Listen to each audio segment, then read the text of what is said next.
درنو لیدونکو سلامونه او ښې چارې. زه ډاکټر بهیج عثماني یم او دا د مورولي پلارولي د لړۍ 15مه برخه ده. معمولا د شیدو یا د ماشوم لومړني غاښونه د 4 او 7 میاشتو عمر ترمنځ شنه کیږي.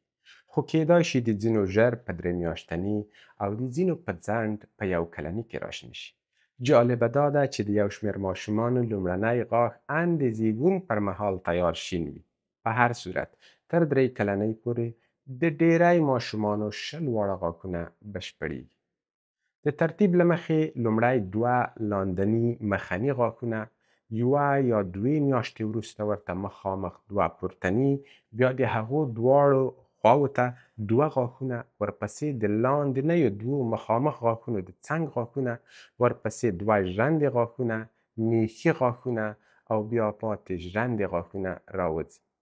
د غاښونو د راشنه کېدو ترتیب او وخت په ټولو انسانانو کې یو ډول نه وي. که مو د اولادونو غاښونه د 4 او 7 میاشتو ترمنځ راشنه نشي او یا یې د راشنه کېدو ترتیب بل ډول وي، د اندېښنې څه پکې نشته. د غاښونو د راشنه کېدو وخت او ترتیب په جینیټیک او ارثیت پورې اړه لري. د کومې ستونزې ښکارندویي نه کوي.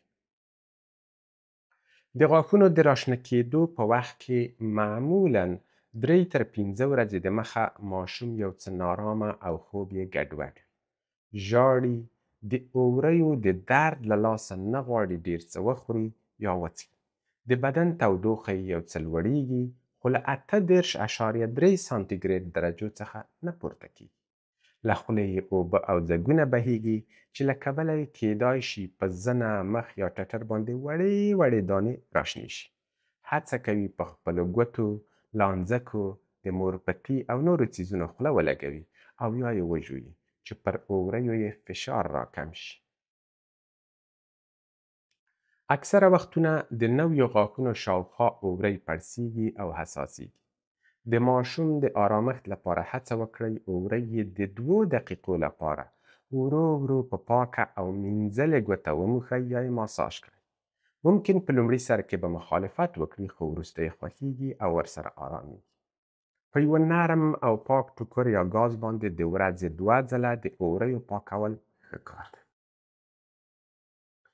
د خولې لګولو لپاره ځینې خامې میوې او سبزیجات ګټور دي.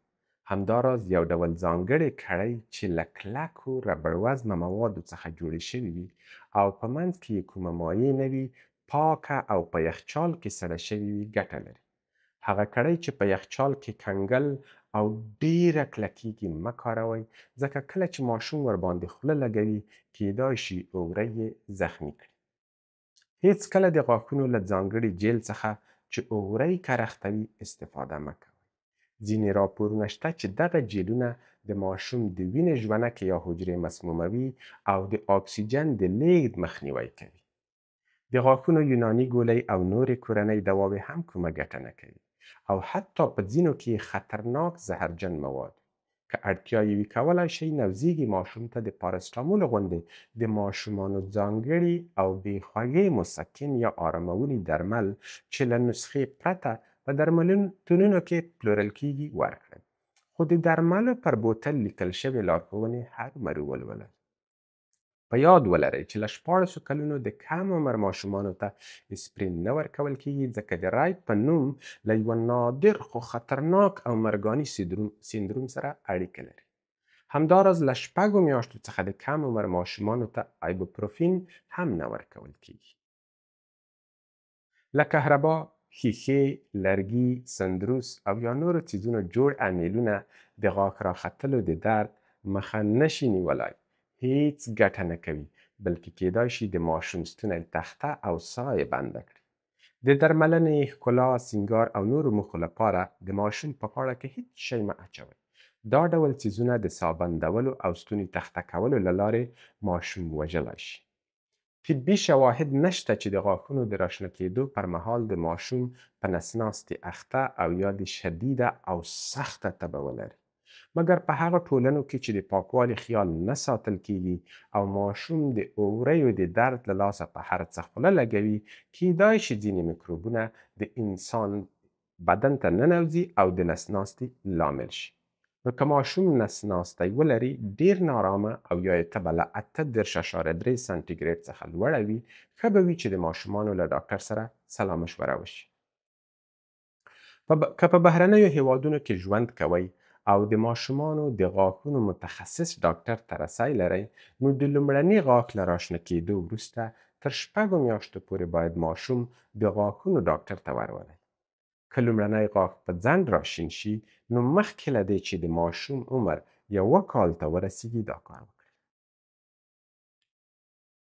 په ورځ کې 2 ځله او هر ځل د 2 دقیقو لپاره د تیروي ماشوم غاښونه د هغوی په ځانګړي نازک او خورا پاسته برش باندې برشول ضروري دي.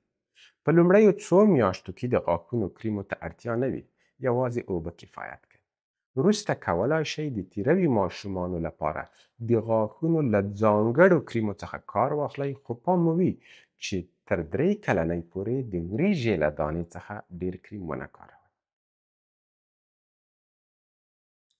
ماشوم د ورځې یا شپې په داسې حال کې مه ویده کوئ چې د شیدو چوسنی یا د مور تی یې په خوله کې وي. په دې ډول به د نویو راشنه شویو غاښونو شاوخوا شیدې نه راغونډیږي او نه به غاښونه ورستیږي. کله چې ماشومانو ته پر شیدو برسیره نور خواړه هم ورکوئ، هڅه وکړئ خوږه پکې بیخي نه وي او که وي کچ باید ډیر ټیټ وي. له هر ځل خوړو وروسته په تیره بیا د شپې لخوا د ماشوم غاښونه ومینځئ. پام مو وي چې هر ځل د ماشوم د غاښونو د برشولو وخت له کابو 2 دقیقو ډیر نشي. مور و پلار باید خپل غاښونه د ماشوم په مخ کې برش کړي، چې ماشوم مخکې د غاښونو له برشولو سره عادي شي. یو طبیعي، نورمال او ورځنی ضروري کار یې وګڼي. د ماشوم د غاښونو د برشولو پر مهال باید ټوله هڅه وشي چې هغه خوشحاله وساتل شي او د غاښونو برشول یا برشیدل ورته په یوه خوږه تجربه بدل شي.